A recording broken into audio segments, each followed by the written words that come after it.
Nabi Isa ni dia lahir tak ada ayah. Ini bukan orang ni. Logik akal tak? Kalau bukan orang dia mesti Tuhan. Nabi buat Nabi Isa Tuhan.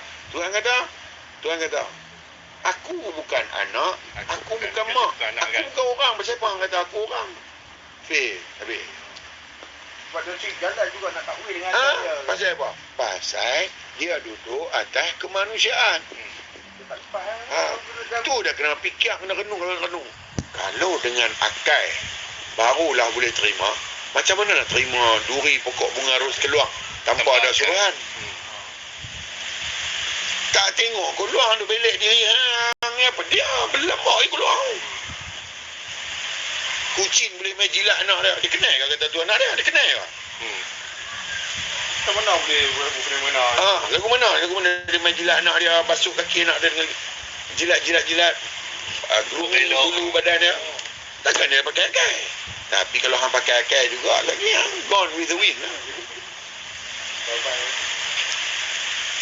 Maknanya Ustaz, akal ni dia tipu balik kita untuk benda-benda yang logik sahaja, bersesuaian dengan dia.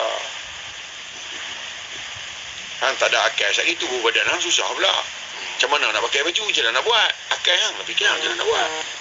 Nak ambil kapak limit lah. Macam mana nak buat benang, dari benang nak buat kain, hang kata nak buat kain, benang nak buat macam ni.